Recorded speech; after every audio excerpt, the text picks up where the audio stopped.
भजन करते हो, मालिक का दर्शन दीदार नहीं होता है, कमियां तुम्हारे अंदर है।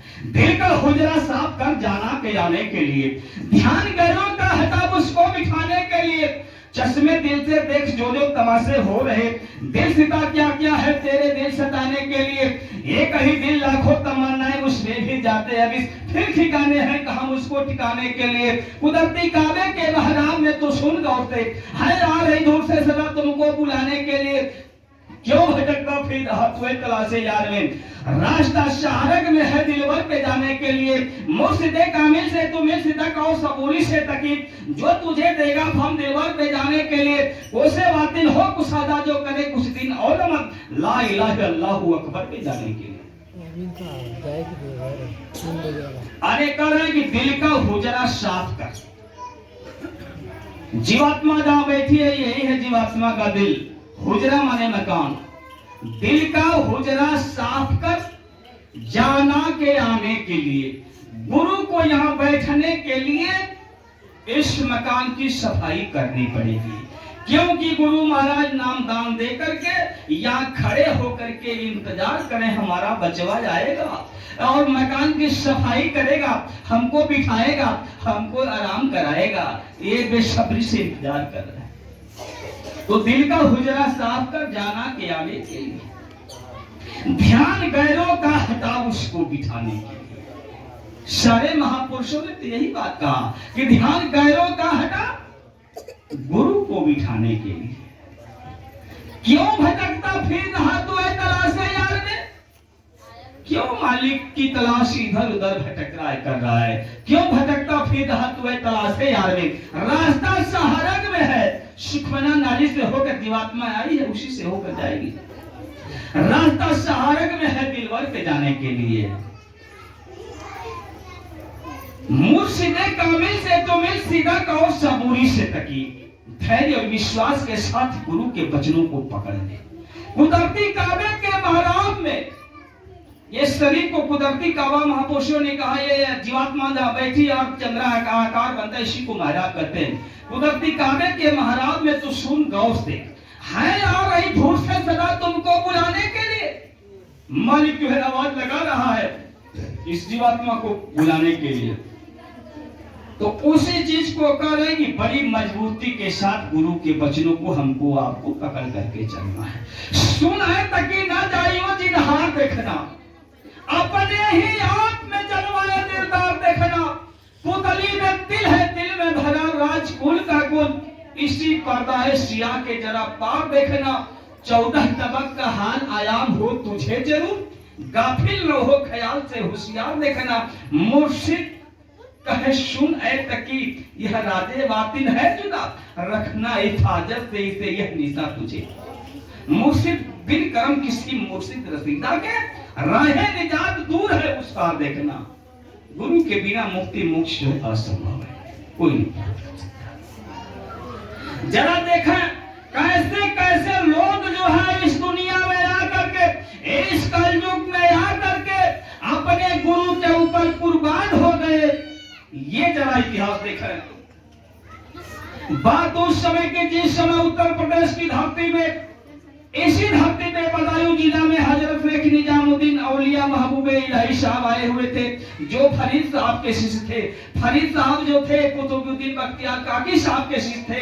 कुतुबुद्दीन बख्तियार काकी जो ख्वाजा मोइनुद्दीन हसन चिश्ती साहब के शिष्य थे।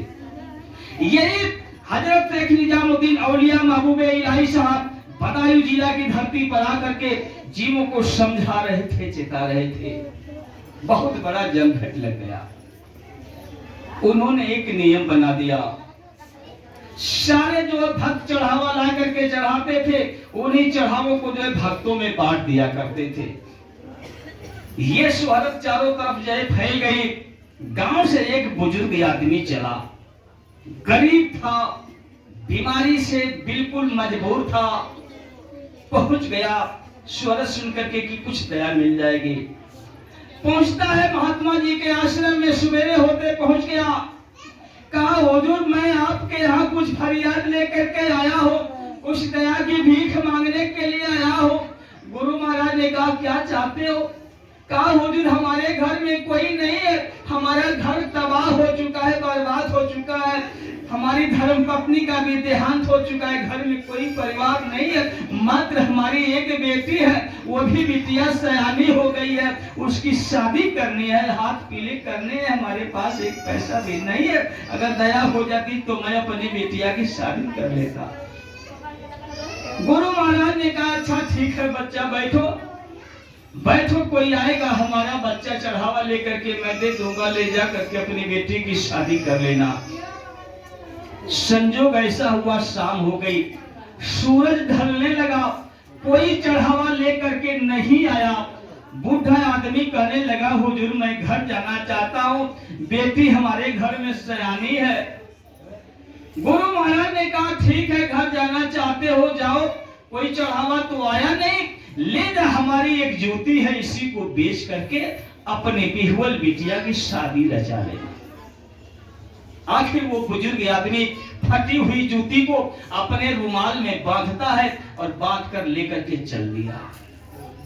इधर से जूती लेकर के जा रहा है, उधर से एक लड़का जो है अमीर खुसरो नाम का गधा खच्चरों पे ऊंटों पे जो है सोने चांदी हीरे जवाहरात लाद करके ला रहा था।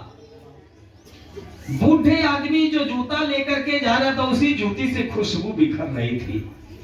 दुनिया वालों को पता नहीं चला, लेकिन अमीर खुसरो ने उस खुशबू को परख लिया, ये तो हमारे स्वामी जी महाराज की जूती की खुशबू आ रही है। बूढ़े के पास जब आया, कहा इस रुमाल में क्या बांध करके लिए हो?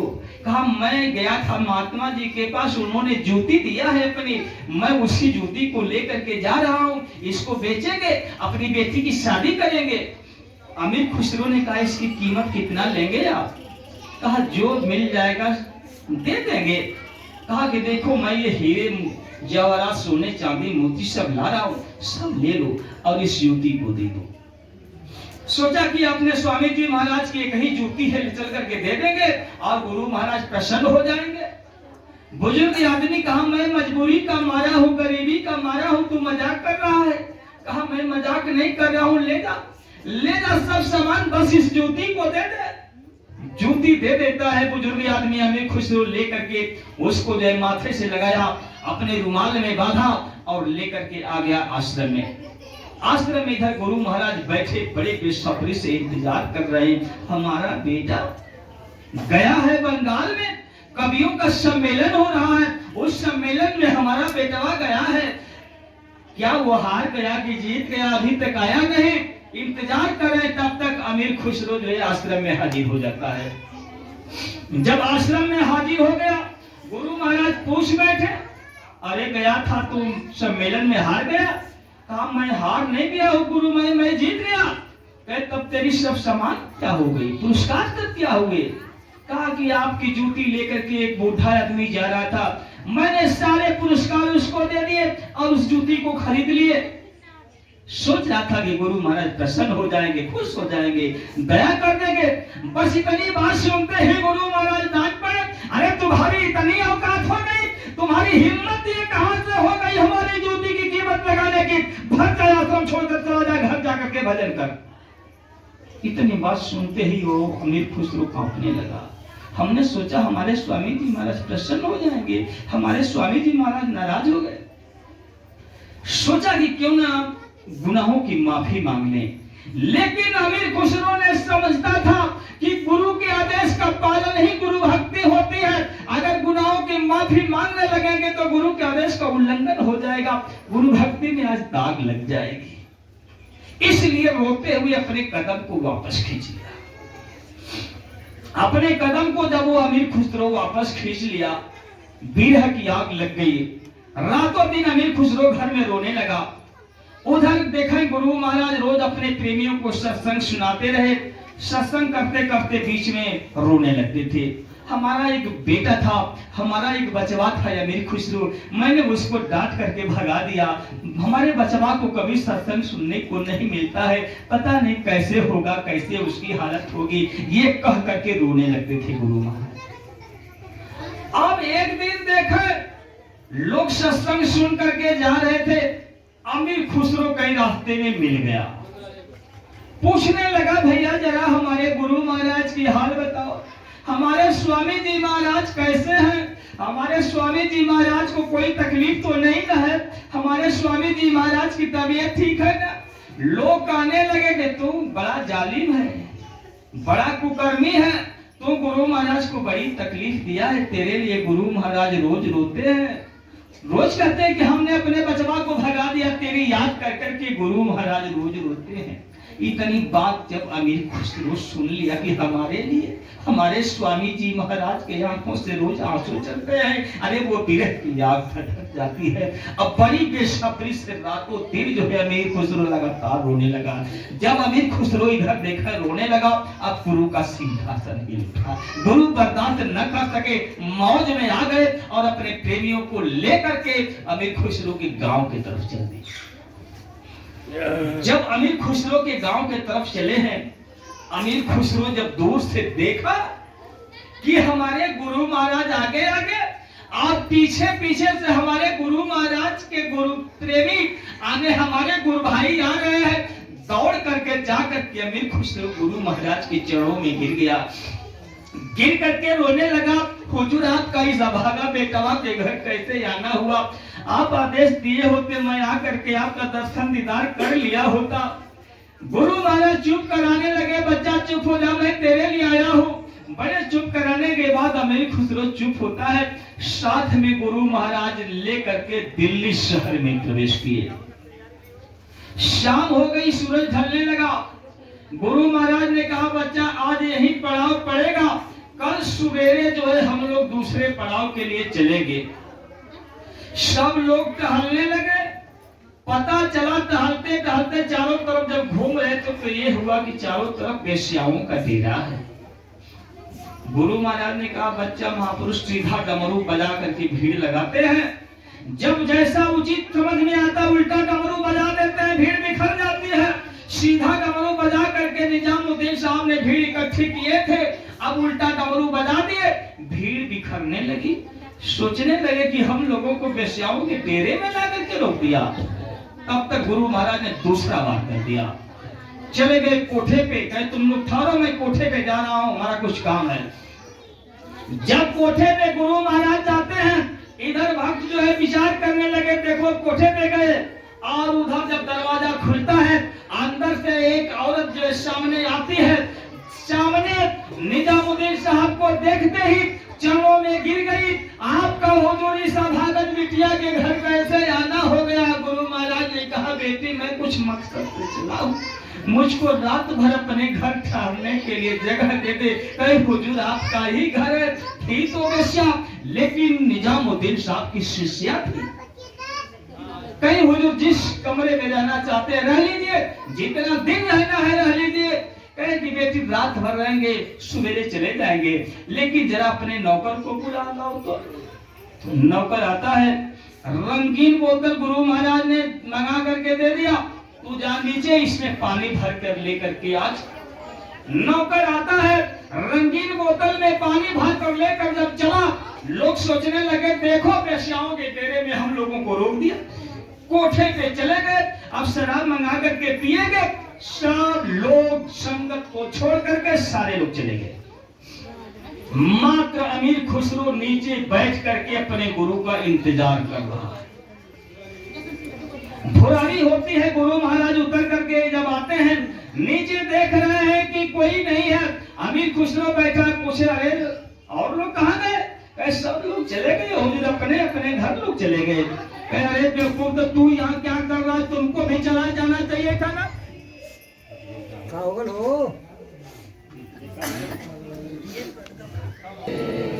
तो गुरु महाराज ने अमीर खुसरो से कहे कि अरे बच्चा, जब सारे लोग चले गए तो तुम यहाँ क्या कर रहे हो? तुमको भी चला जाना चाहिए था ना।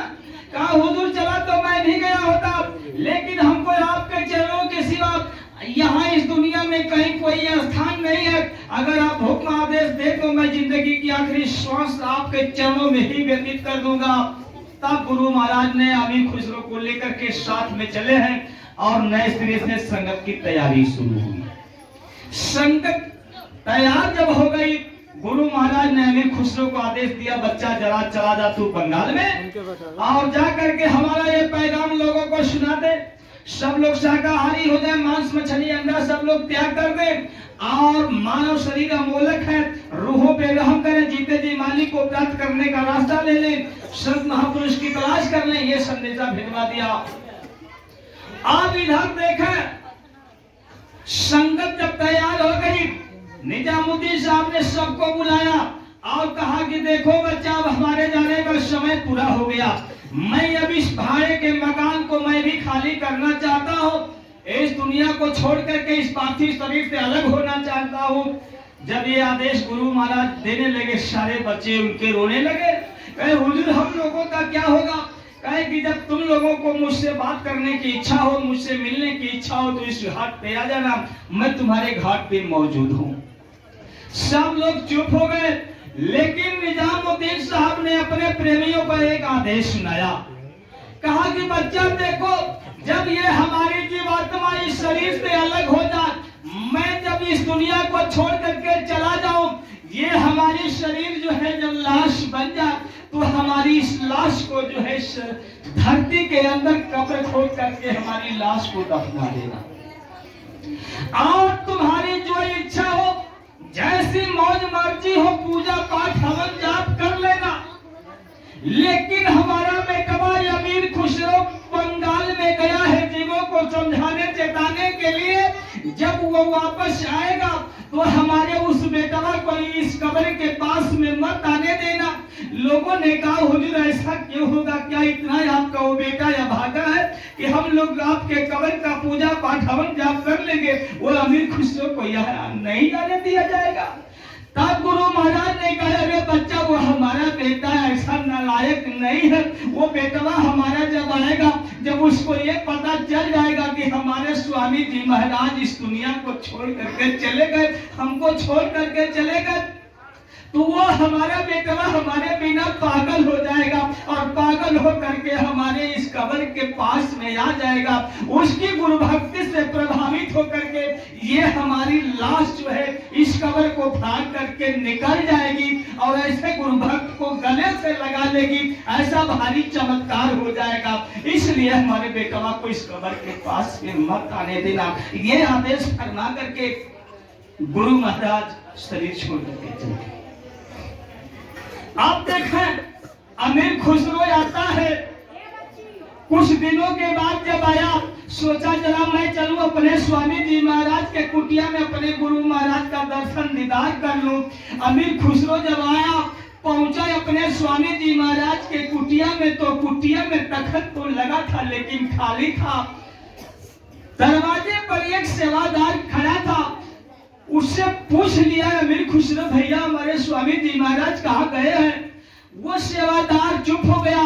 2-4 बार जब अमीर खुसरो जब पूछने लगे तो वो सेवादार रोने लगा,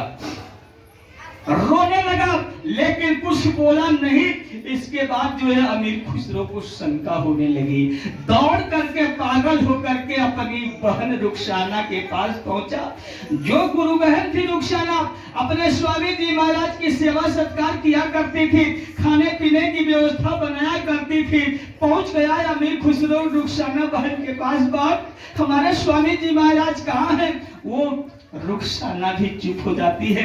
जब 2-4 बार पूछने लगे तो वो बहन जो है रो रो करके कहने लगी, भैया अरे भैया हमारे स्वामी जी महाराज हम लोगों को छोड़ करके चले गए, हमारे स्वामी जी महाराज अब सपना हो गए, अब स्वामी जी महाराज का दर्शन दीदार नहीं होगा। आखिर अमीर खुसरो पागल हो गया, पागल होकर के दौड़ पड़ा है, पहुंचा कब्र के पास में, पहुंचने की कोशिश करता है, तब तक लोगों ने रोक लिया, खबरदार गुरु के कब्र के पास नहीं जा सकते हो, ये गुरु महाराज का सख्त आदेश है। आखिर मजबूर हो गया अमीर खुसरो और कब्र के कुछ दूरी पे बैठ करके कलम कागज निकालता है और लिखा, गोरी सोवे सेज पे मुख पे डाले केस, चल खुसरो घरिया पनो रैन भई जग देश। जब स्वामी जी महाराज हमारे नहीं रहे, इस दुनिया में रहना व्यर्थ है, खाना पानी छोड़ करके अपने प्राण को त्याग दिया। गुरु महाराज के कब्र के बगल में अमीर खुसरो की भी कब्र बनी। ऐसे ऐसे लोगों ने गुरु भक्ति की मिसाल हमारे और आपके सामने पेश किए।